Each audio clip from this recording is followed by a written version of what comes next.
All right, hey, how's it going? It is Coach Jai Hyler here. What I'm going to show you how to do is the dynamic glute bridge. Dynamic, i.e. I'm doing reps with a press. Now, the press that I'm going to be doing today is neutral.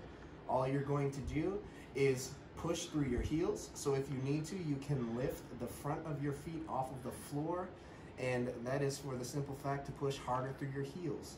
If you can keep your feet flat and still distribute the energy through your heels, you can keep your feet flat. Make the decision on your feet position from that standpoint. Now, the next thing I want to point out here is your heels should be even with your hips or slightly outside of your hips, and that is simply for a base of support.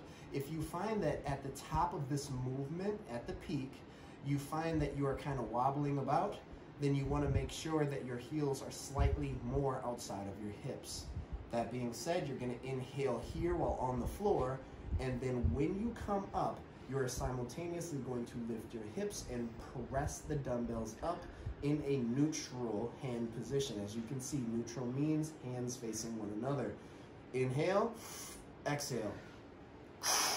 Squeezing the glutes as hard as you possibly can, and then inhale, and you simultaneously lower your hips and your elbows until they both touch the floor, and right back up.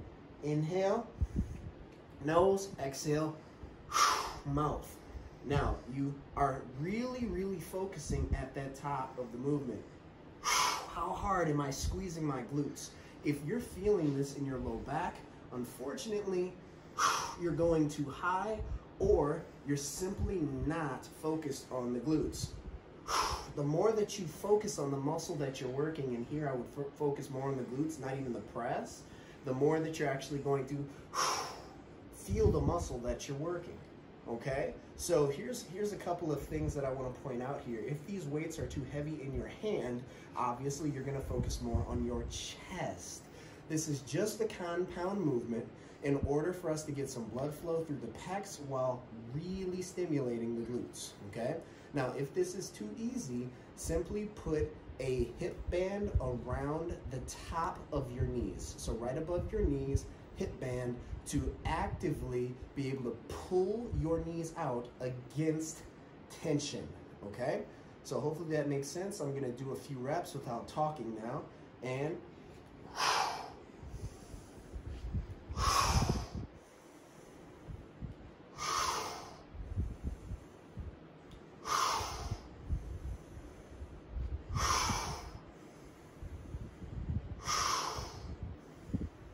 then when you're done, slowly bring the weights down this way in the same exact fashion that you were pressing, which is neutral. So that's a hammer curl eccentric to come down. Do not drop the weights like this because that will hurt your rotator cuff. Always make sure your elbows are close to your body as you hammer curl eccentrically the weight down. Peace. Exhale. Hips all the way up. Good. Exhale. Beautiful. That was the one. That was the one. Exhale. Yes, keep those elbows in tight to the midline. One more time if we can. Yes. Amazing.